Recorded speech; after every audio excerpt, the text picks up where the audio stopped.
DJ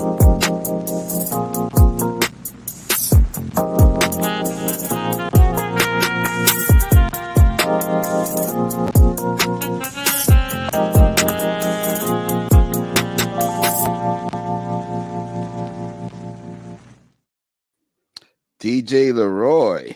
Night Watchman, my man. Well, do tell me, did you miss me? Of course.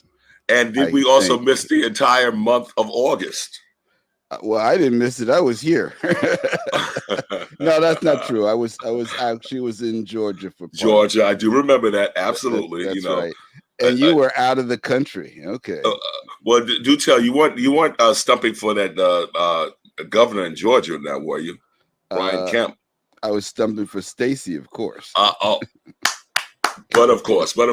So I was actually at the home, because this is appropriate, the home of Rafa Nadal. Okay. All right. Well, I'm impressed. Okay. So go ahead. I was not, but I was at the Althea Gibson street naming ceremony, which is to me a much bigger deal. Yeah. Yes, indeed. You know what?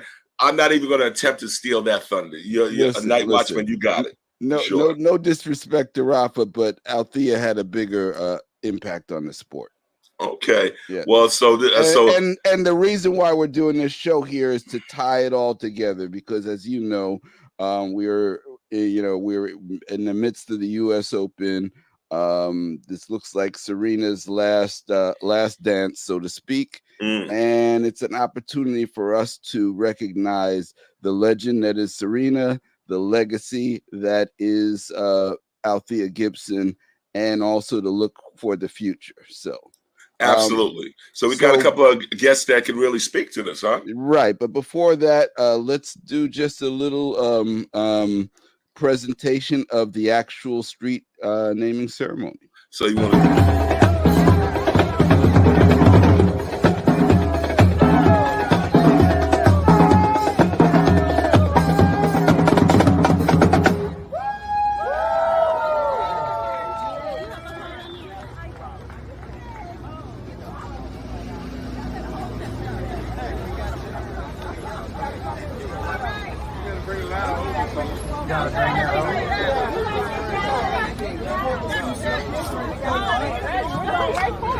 Oh, they do it right now? Wow. All right, wait, give us a countdown. A countdown. We waited all this time.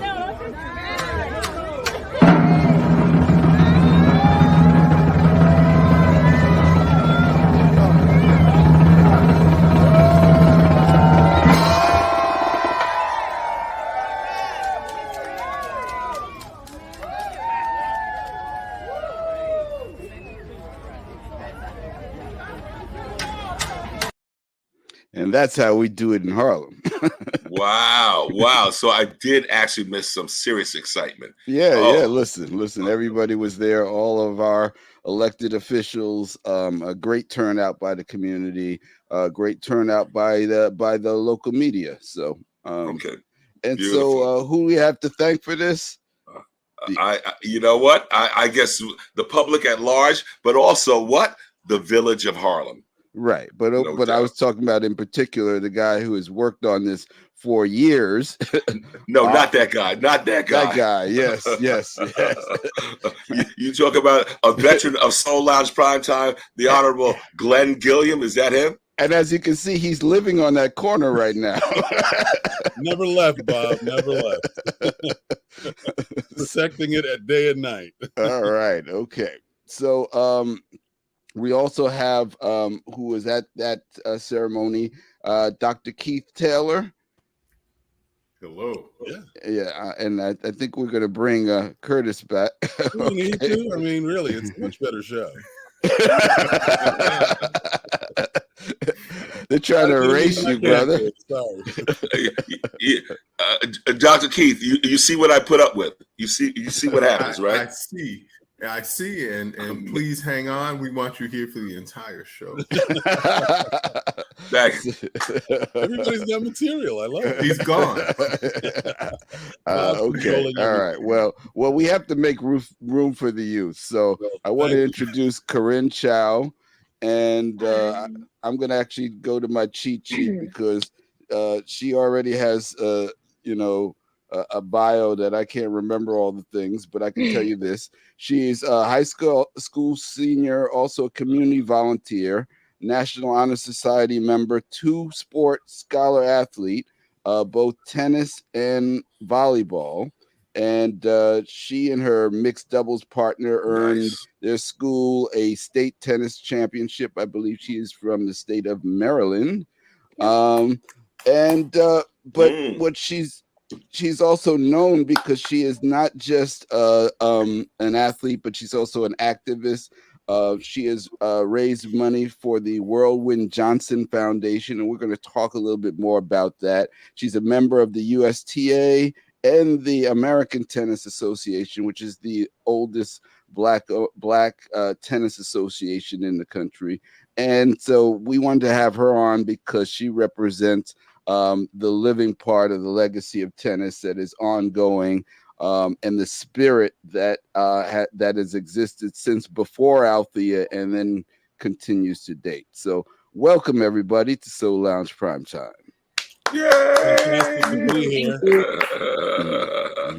Absolutely. So I did see what I missed. I all I can say is, Glenn, yes, you told me it was going to be a sure enough stellar celebration of Althea, and from all appearances, it was.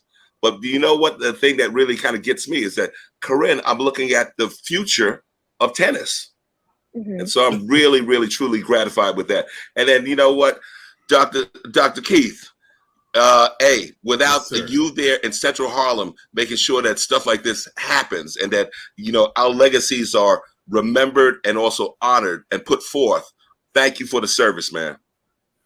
I am happy that Harlem showed up because this was a momentous occasion, and not just because it was in the New York Times, because that's a paper I'm going to save for prosperity. But Harlem is huge in many different ways, and Althea Gibson was one of the reasons that we are on the map. So what better way than to, through Glenn's intrepid efforts, to honor her with this permanent legacy that means a lot for the people of Harlem and the tennis community and the rest of the world, because we have lots of folks who come from all over the world to visit Harlem. This street sign is representative of a guide showing the way to genius and to brilliance and the creativity that was born on these Harlem streets. Beautiful, beautiful. You know what, Glenn, I get on you a lot, man. But you get on me too. So having said that, I like to actually commend you for your straightforwardness in terms of making sure that it got done. Because Lord knows, I remember many late nights you'd call me up and say, "Yo, Curtis, how do we do?" So tell us about this particular journey in terms of your involvement with seeing that this got done, man. Well, how much time do we have left? Because Keith pulled up a ton of time. I really am grateful so much for Keith because, the Central Harlem folks were instrumental, of course, in putting this proposal forward, taking the vote, and really the formality of approving, what was necessary to move this forward. And it's very serendipitous because this was started literally January of 2019. And I came to a couple of meetings by the local community board to see how it would play out and what I needed to do. And then thankfully, almost a year later, after gathering signatures and support letters, I was able to present to the board. And on March 10th of all days, and literally March 11th, New York went into lockdown. So very fortunate that we got it in when we did, because we probably wouldn't have been able to celebrate at least this year in the way we have. And this is all born out of my advocacy for Althea since 2015, since her documentary came out that Rex Miller created, fabulous award-winning documentary. And I'll just say Althea's story has resonated so much with me because, like so many African Americans, her story is very common in a lot of ways, but the intersectionality of who she was and what she represents is really, as I think Keith said, a guidepost for so much of what African Americans have been able to achieve, coming out of cotton sharecropping in South Carolina, migrating to Harlem to find a better life. And, lo and behold, on the street that she literally grew up on would be her way out, or at least her way up. Putting a police athletic league play street on her block, and paddle tennis was right in front of her door. And so she picked up the paddle, never lost a set there. It was into ping pong, won championships as a preteen, and thankfully Buddy Walker, the musician, and I think he was a block association advocate or supporter in that respect, and saw the talent, and thankfully got her into tennis, over to the Cosmopolitan Club, which was obviously extremely famous, an elite club for players in that day in Harlem. And the rest, as they say, really was history. So really grateful. And you guys, as many times as you've been nice enough to discuss Althea Gibson and what we've tried to do, and what I've been working on, this was definitely a culmination of a lot of things, and I couldn't be more grateful to be sharing this with you guys, because it's just important that Harlem is represented, and you guys represent Harlem, and it's a beautiful day, and I'm just came off. Thanks so much. Beautiful. Excellent. And Corinne, being that I'm looking at you, and I do know that you are indeed what we would say is the future of tennis. What actually hit you? What kind of said, I want to do this? Do tell. Oh wow.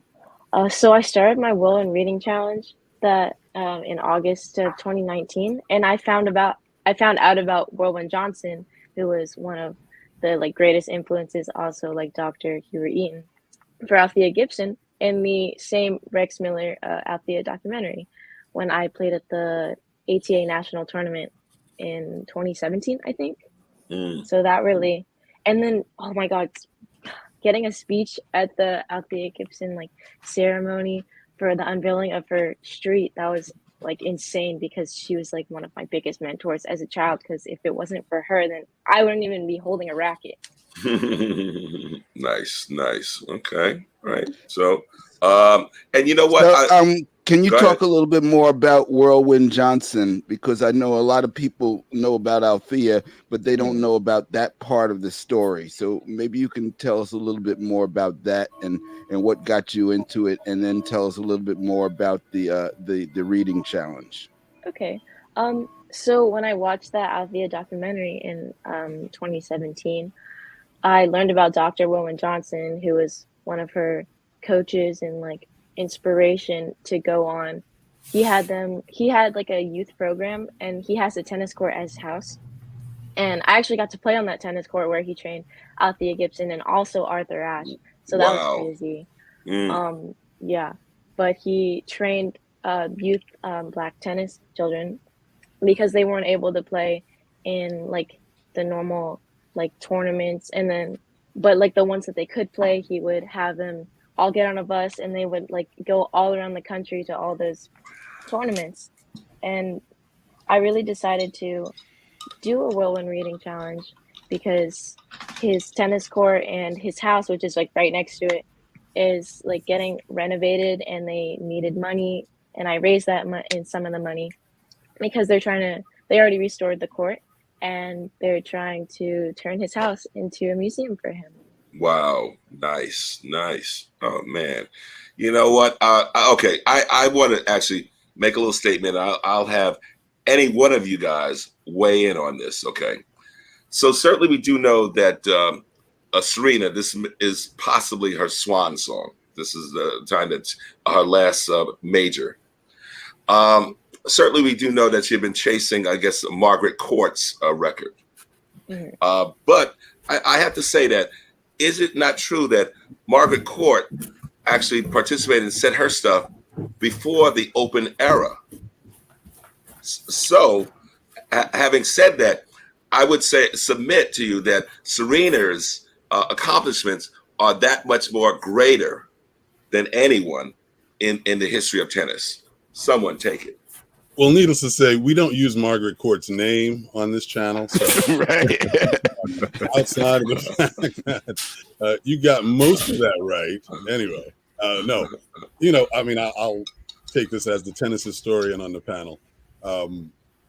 Margaret Court played during the amateur days, started her career during amateur, like Althea Gibson. And being from Australia, she had a huge advantage when it came to playing the Australian Open because nobody was traveling there. I mean, for those early years, for those amateur years, it wasn't a huge competitive field. So many historians, and Brad Gilbert, who's been commentating on ESPN for years, has all but disqualified really those first, I mean, she won, I think, 11 Australian championships out of her 24. Wow. Okay. So, I think she was playing her cousin at some point. No, come on. I guessed in one respect, but there's no comparison, as we've seen, and that's the beauty of living in this age, having a chance to see Serena and Venus, and you really can't say Serena's name without saying Venus. Because without Venus, there'd be no Serena. And King Richard's movie really amplified that. But the beauty of it is that we've got these champions, Tiger Woods, who was sitting in Serena's box the other night when she won. Another unbelievable champion of color in a traditional white sport. And then, of course, for those who are of the Formula One fandom, we have had to bring him in. I knew you had. I knew you had to. Yeah, and I only bring him in to say that we're living in the golden age in what are non-traditional African American sports or accessible sports. We've got these all-time GOATs, literally, and Serena is most prominent amongst them because literally she's still playing. I mean, Tiger is still playing as well, and so is and Lewis is still driving. He'll be driving this weekend. But anyway, the long story short is it's so critical, and that was what I tried to say in my little speech, is recognizing these champions in real time is the issue, that we don't get those acknowledgments when they happen. And I'm so tired of seeing these important pioneers only get their flowers, if you may, 50 years later. And I have to comment because I loved Corinne's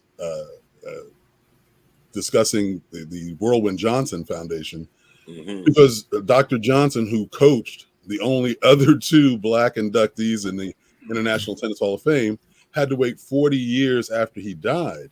Wow. Lance Johnson, who Corinne had the honor of meeting, his grandson, who was most instrumental in getting that court resurfaced and restored, and who was obviously at the lead of the Whirlwind Foundation.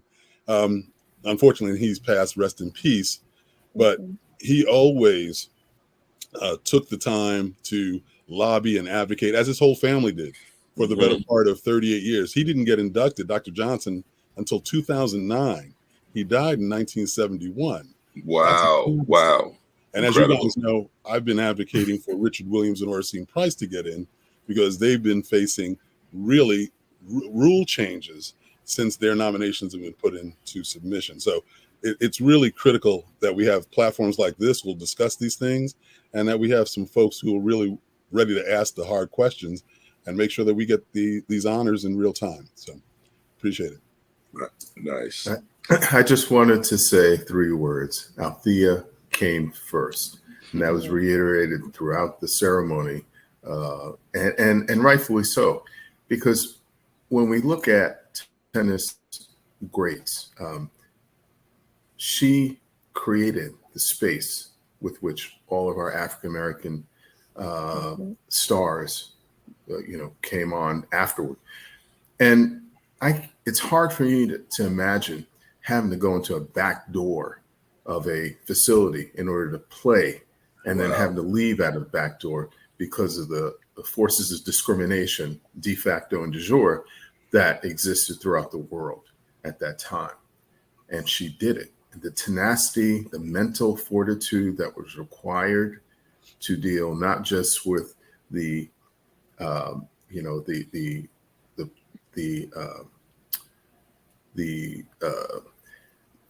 preparing for and competing against the opponent, but also dealing with the outside world and how it thought you should be treated. For her to become a champion so many times, and also to show proficiency in other areas as well. The first African-American woman on the LPGA tour is something that, unfortunately, if not for people like Glenn, who fought very hard to make sure that the world knew and had a permanent representation in Harlem of where she came from and who she is, we would really be amiss. And future generations, it was nice to see the representation, so many different segments of parts of the world that she influenced. Seeing the Harlem Junior Tennis League there, seeing all of the tennis greats, the African-American tennis legends there, Katrina Adams and so many others. It was an amazing time, and really made me think about how the efforts of one person can affect the whole world. And even though in life she did not get the due that she was supposed to get, as so many of us have, as Glenn has mentioned, it was good to see that recognition today. And for the future generations, we now see them getting their due real time as Serena is on the world stage. And I also think that sometimes people forget the fact that Althea had to leave tennis because she wasn't making enough money to sustain it. Had it been in the era, had she played in an era like now when tennis players are well compensated, she could have had a career that we would be having more conversations about Althea versus Serena, not Althea versus Margaret Court. Because the fact is she went to golf because she could get paid in golf. And so that's a context that we have to put into place, that yes, she won her championships, but there were a lot more that were left on the table because there just wasn't a framework for her to be able to sustain herself playing tennis. Well, I got to say, Bob, and thank you, Keith, for that intro as well. There was a framework for her to actually sustain herself, but it just didn't apply to Black people. Unfortunately, Margaret Court, was earning some money. And like I say, the funny part about Margaret Court's record is nobody ever brought it up until Serena got close to 23.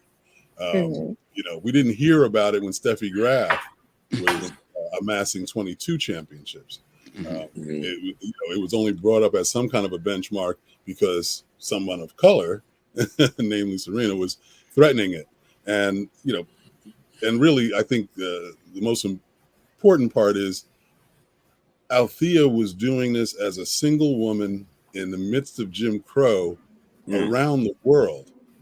As everybody knows, whether you're Hank Aaron breaking Babe Ruth's record or whoever, death threats were commonplace. Obviously, use of the N-word, calling you out your name, treating you, obviously, as a second-class citizen was more of the same. And for Althea, I mean, you're talking about serendipitous. She was going to leave the sport and go into the military. She had an interview. Yeah, she had an interview to go into the military. literally the State Department, in trying to cover their behind, put together a trip for these tennis players to go over to the Far East to show how the United States is welcoming. We're diverse. She was one black amongst three other white players. And that was literally to try to deflect from the Emmett Till murder. That happened in 1955. They sent them on this trip going into 1956.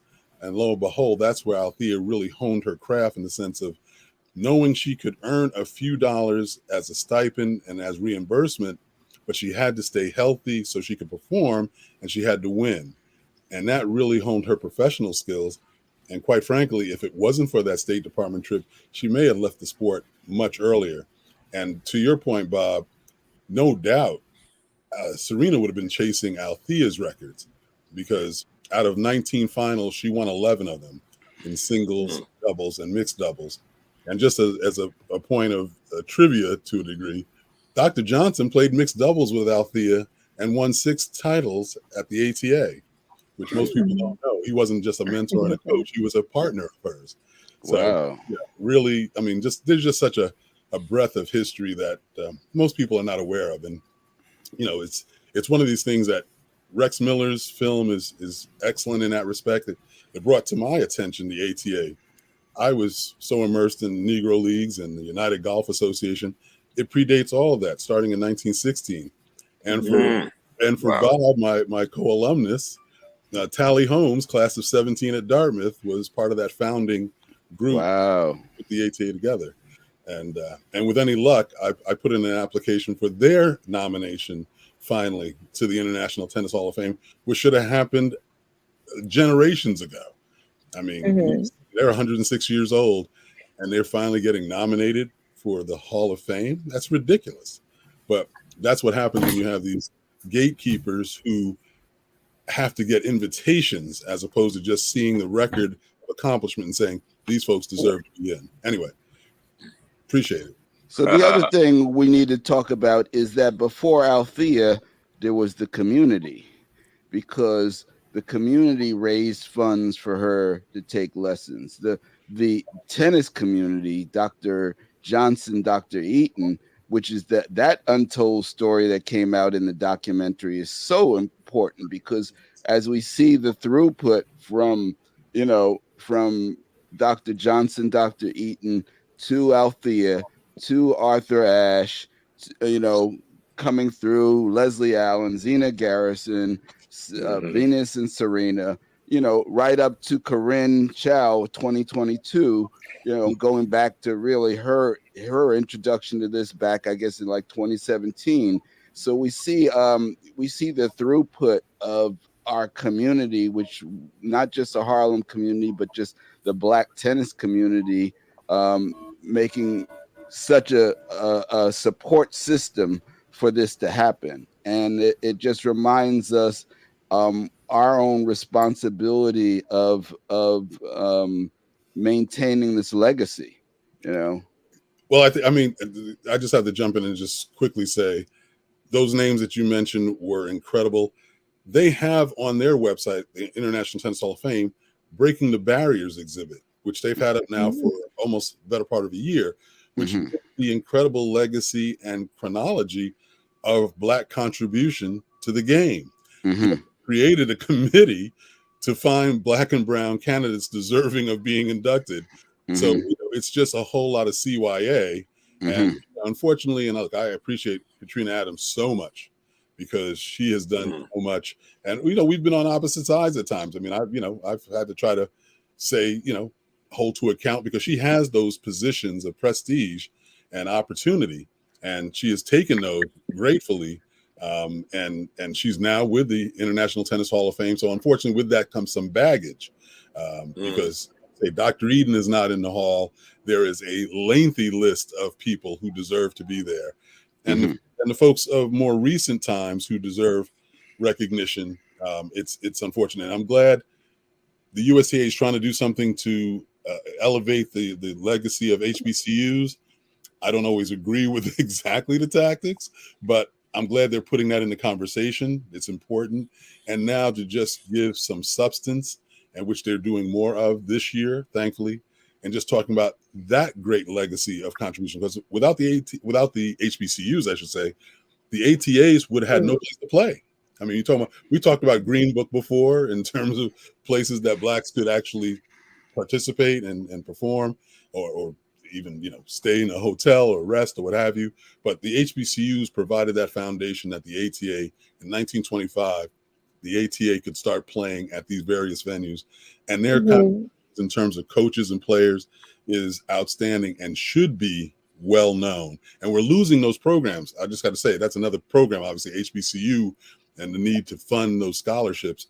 But we're losing men's programs in particular. Title IX is protecting Corinne and some of the female players, but unfortunately, we're losing men's programs really quickly, and a lot of them. So that's another topic that needs to be discussed in our community and in the broader community, for sure.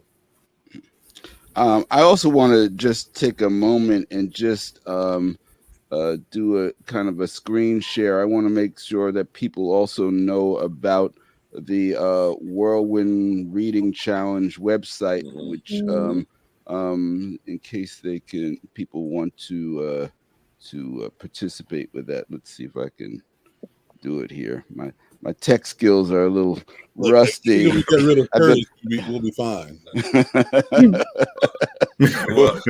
I don't need to do that. He seems to do that on his own.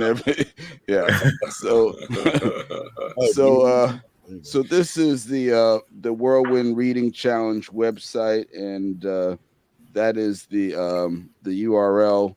And I suggest people go to that website and read a little bit more. And there's an opportunity for people to donate if they want to support the turning of his home into a museum. Corinne, would you like to say a couple of words about this? I'd like to see her on the screen first. What the heck is going on here? All right, listen. Okay, but the Whirlwind Reading Challenge I started in August of 2019. I obviously heard about Dr. Johnson from the Rex Miller documentary, and I decided that I could do a reading challenge, and that's the way I'd be able to raise money to help fund the renovation of his house into a museum for him. So nice. So my goal was I would read 1,000 pages and raise $1,000. But with the help of the Black tennis community and everyone in the tennis community, like at all, I've been able to I read 2,000 pages, and I've been able to raise over $4,300, which is crazy. Congrats! Yes. And I'm so happy that so many other people care about Dr. Johnson that much and his legacy, and are able to fund his renovation of his home. So I think that's crazy, insane. Corinne, go with your bad self. Yes, indeed. Well, it's so critical, and I have to say this only because I got to know Lange very well, and the unfortunate thing is, and it's not exclusive for the Black community at all, of course, but everybody sees things as a competition. Sadly, me trying to do something for Althea, in my opinion, was raising all boats, because I couldn't talk about Althea without talking about Dr. Johnson or Dr. Eaton or the ATA or HBCUs or AKAs. I mean, the list is endless. And then talking about the future, the bottom line is, from Lucy Diggs Slow, and for those who don't know, she was the first female champion of the ATA in 1917, is a Howard graduate, was the first dean, a female dean in Howard's history, and is a founding member of AKAs of the Alpha. Oh, wow. So, the connecting dots between Lucy Diggs Slow to Althea Gibson to Serena Williams is perfectly connected. And the sad part is that for most folks, they have no idea who those two other women are. Serena, of course, is a worldwide icon, and her and her sister have done just immeasurable things to move progress forward, civilly, socially, and in all ways. And the saddest part of all of it is they boycotted an American tournament for 15 years Mhm. because of racial indignities. Oh, is that Indian Wells? That was Indian Wells 2001, which is Wow. considered the 5th major. And sadly, and in their home state of California, of all places. Wow. And sadly, the entitled, unfortunately, parties that were in attendance felt it was fair to call them out their name, to say the N-word to their father. There's never been a public apology. These girls boycotted that tournament. When you boycott it, you pay a fine not to be there. It's a mandatory place of play. So they had to pay a fine, not win tournaments, not win, prize money, not get those matches on their record. What would their record be after 15 years? Easily, they would have won 4 or 5 of those championships. Yeah. I mean, it's just, if not more. So, I mean, what they sacrificed, and sadly, I mean, I'll just say, people in the media in a lot of ways saw that as a personal family fight as opposed to a Black community fight, which is unfortunate. But like I said, there is this stigma of competition. If you're not lobbying for one person, you're taking away from another. And it's just it's something that we just have to continue to grow and talk about why all of these things matter and they uplift each other. And hopefully we'll get there. And I'll just say, obviously, you guys know I'm pushing, at least with a lot of people supporting, of course, for an Althea Gibson Day, because she should be celebrated. As she was called the Jackie Robinson of tennis for good reason. She didn't like that moniker, but she accepted it, loved Jackie. But if she's the Jackie Robinson of tennis, then we should do at least what Major League Baseball has been doing for the last 20 years in celebrating and commemorating that breaking of the color barrier. And I think people are gravitating to that notion like, yeah, why haven't we done that already? And I just got to tell you quickly, unfortunately, one of the high executives, I won't name him because that's not fair, but when I told him what I thought about, trying to promote this Althea Gibson Day, he looked around kind of sheepishly and said, "Didn't we just erect a statue to her?" As if that was some enough. That's right.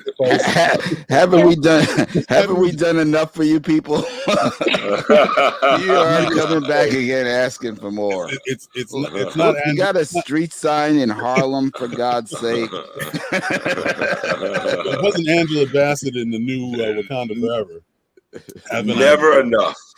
Never. No, but it's the sad part is when you come from that bubble of entitlement, you don't understand, or you refuse to recognize the really disrespect that you heap by saying something as innocent as, "I thought we did that already," and that's the problem of really having people in the room.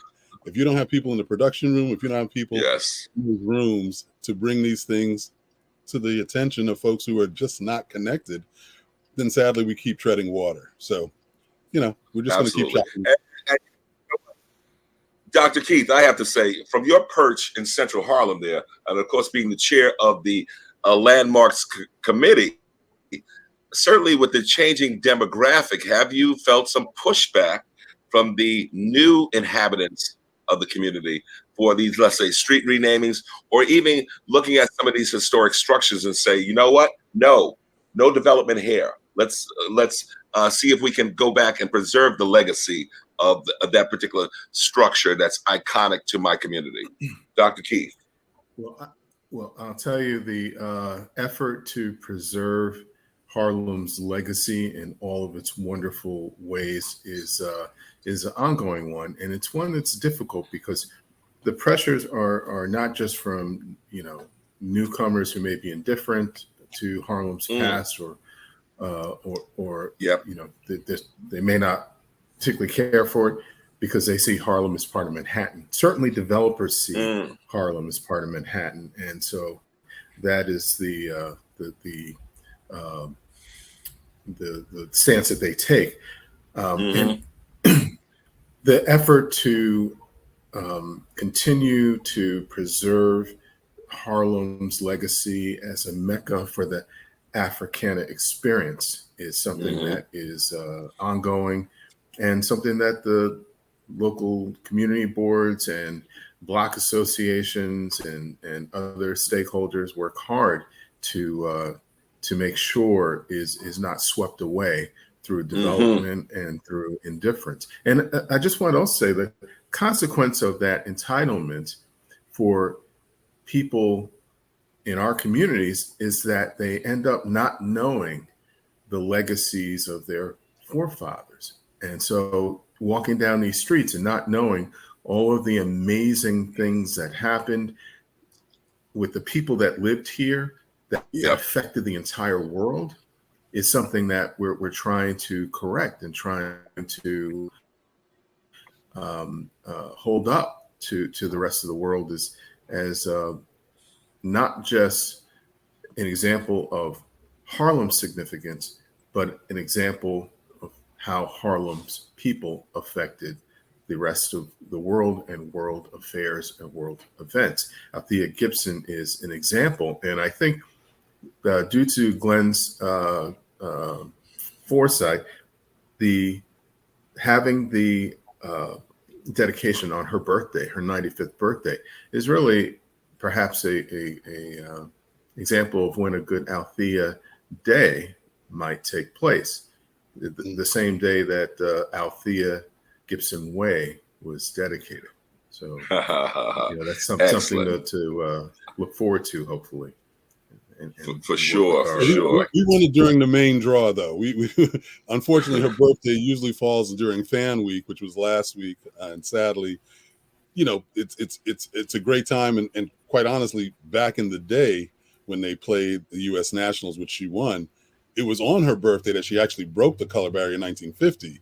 But those dates have moved as commercially necessary now. So we kind of start at the end of August, the beginning of September for the main draw. And we need the folks at the main draw to understand, the folks who are spending $4,000 and $5,000 a ticket, who could be joining Corinne Chau's, reading program and donating series. I mean, when I had friends fly in from California, I just have to say, and they spent so much money. I mean, $3,000, $4,000, $5,000 a ticket so they could sit front row to cheer on Serena Williams.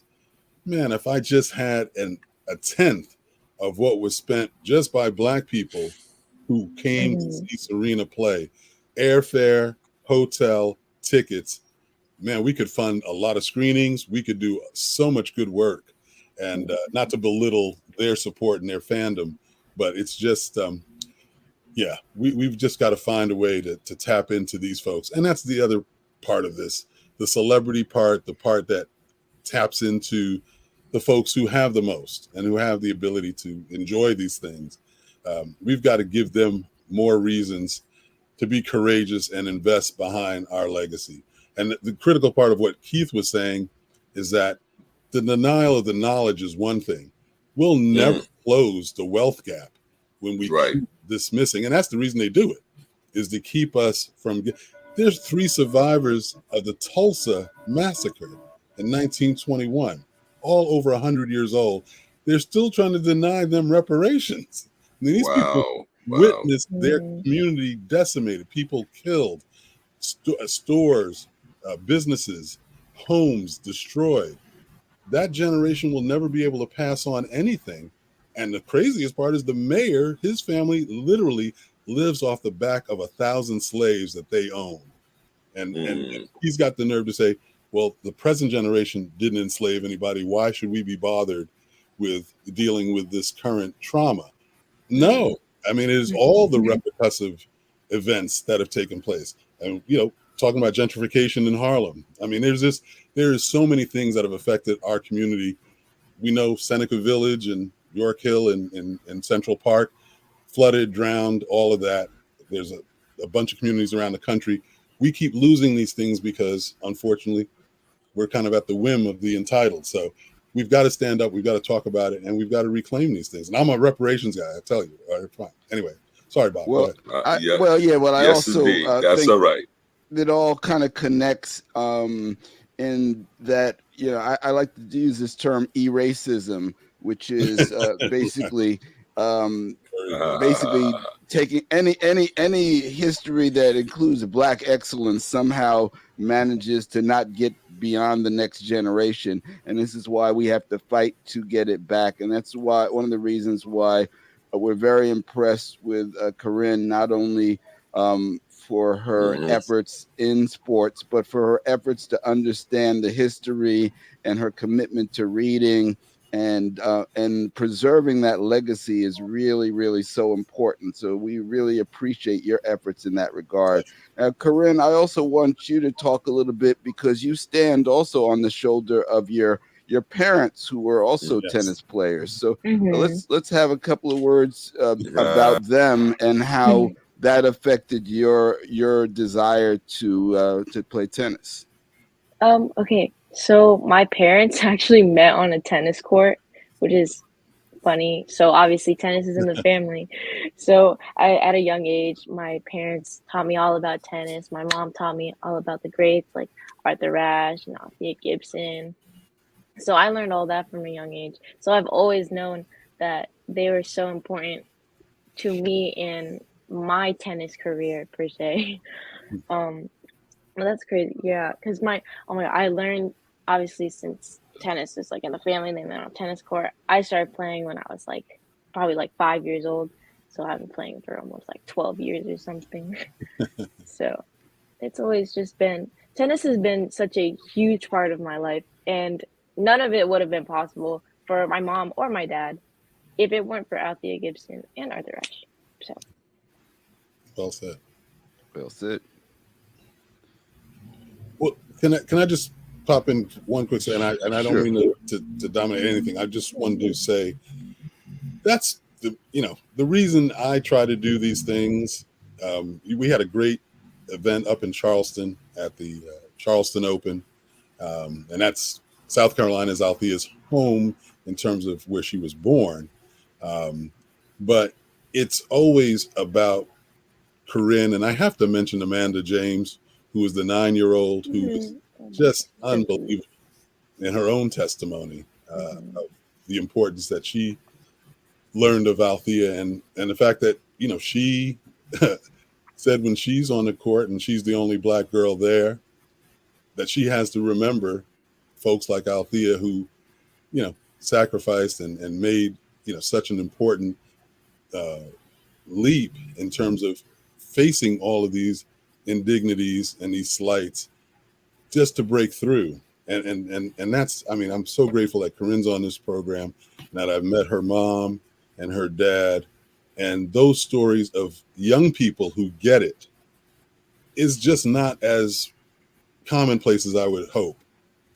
Understanding how valuable this history is, that's a job that we have.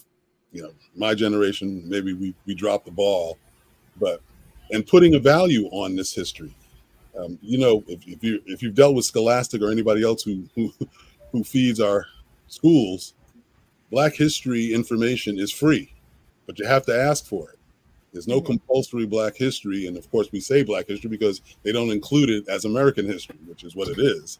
But that is something that we've got to put a value. When I do screenings, some people are not happy that we charge for it, but it's like, this is really important information and there is a value to it. And for Black folks, we don't often put a value, or if we do, folks try to dismiss it. So it's so critical that young people like Corinne, like Amanda James, get it and understand how critical it is that this legacy continues to live on, not just verbally, but in real tangible things like history books, museums, dedications like this. So thank you, Corinne, and thank you to your parents, who are amazing people.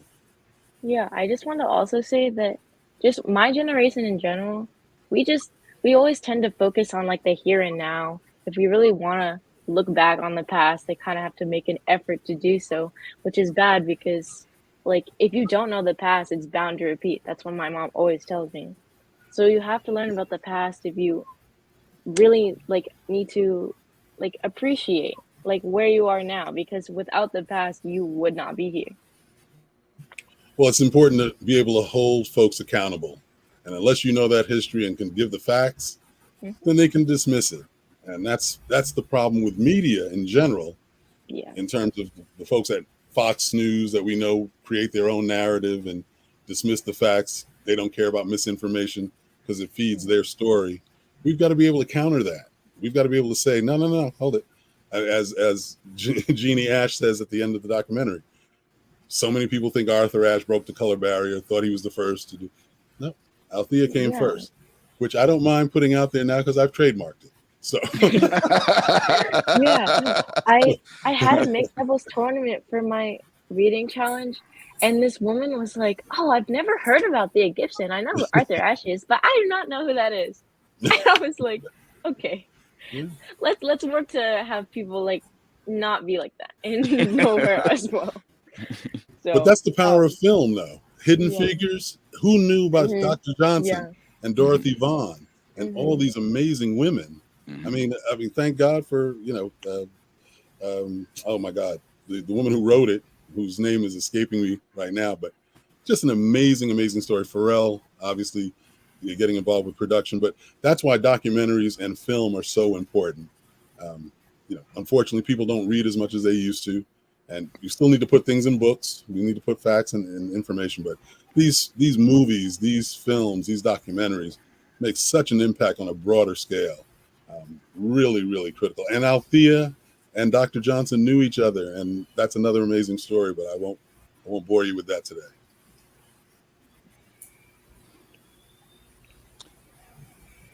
Curtis, we're not hearing you. We see your lips moving, but don't hear a word. Are you saying he's a puppet? What are you saying?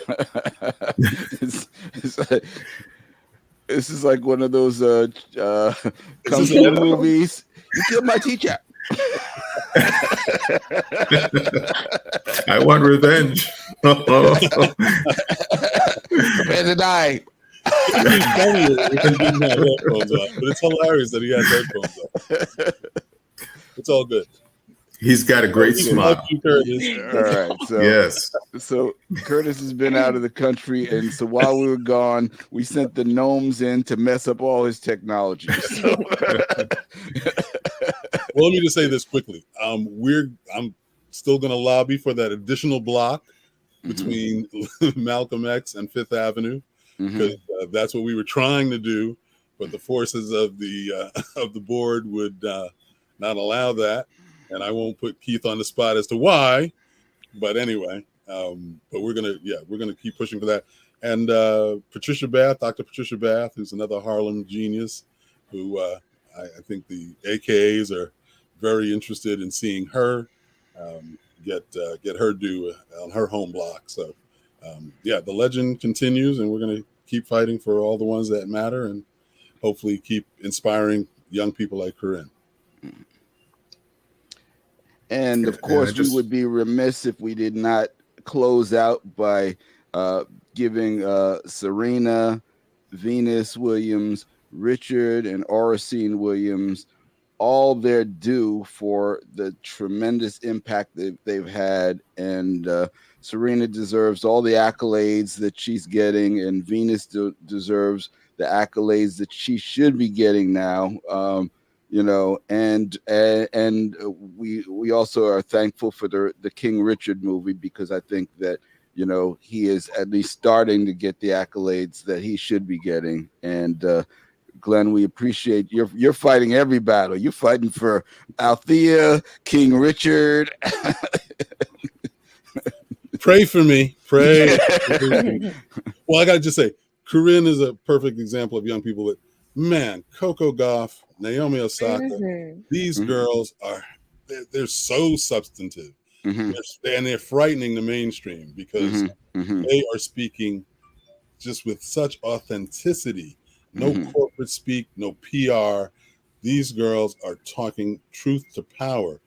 For Naomi Osaka to be at Indian Wells and hear jeers from the crowd and say, that brought me right back to Venus and Serena being molested by the crowd in 2001. I mean, to put those words out there by another player of color, one who was inspired. Their father taught his daughters because of Venus and Serena and Richard Williams and Oracene Price. Make sure you say Oracene Price, not Williams. She might be a little upset with that, but anyway.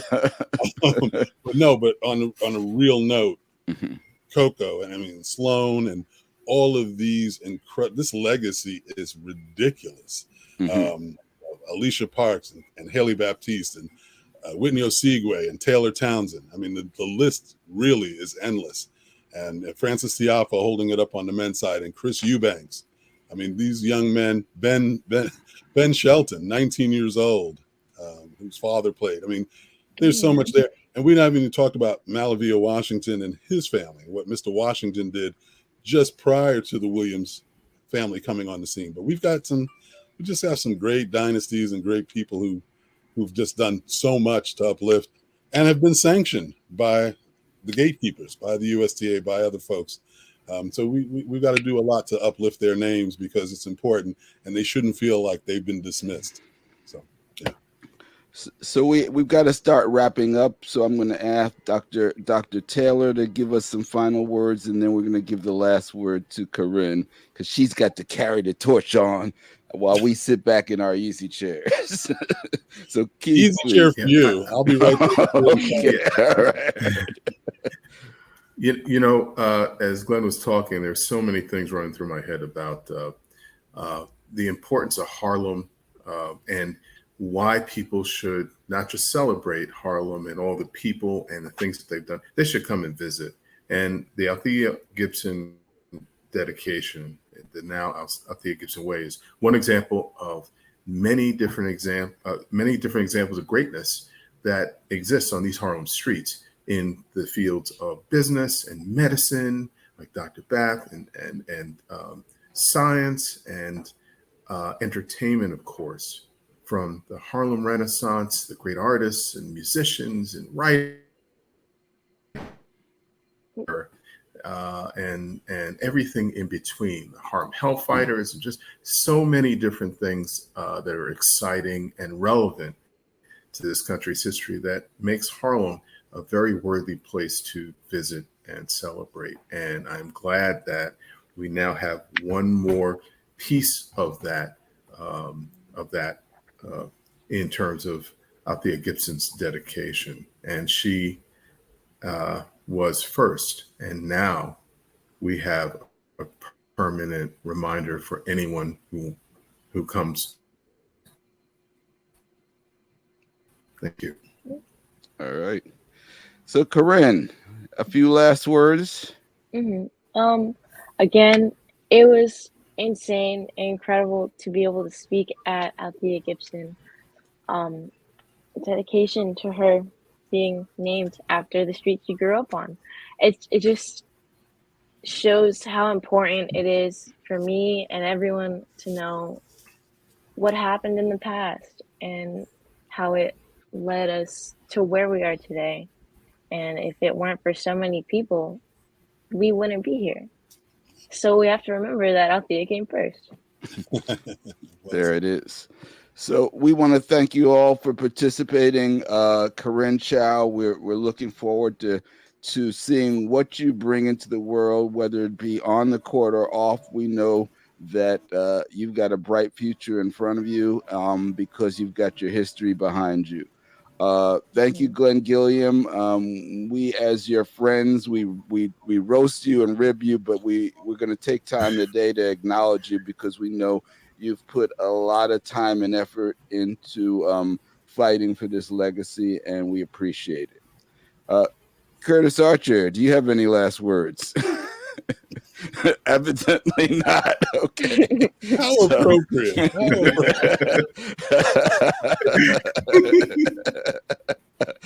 All right. So Bob, thank you. And thank you and Curtis for doing these thank shows. you. Thank you so much. Thank you, guys. This is what this platform is here for. Soul Lounge Prime Time on WHCR 90.3 FM every Monday night at 7 p.m. and live streaming on YouTube and Facebook at 8 p.m. Happy Labor Day, everybody. And come on back and see us. We've got something interesting for you next week. We can't even tell you. It's a surprise. We don't even know what it is. So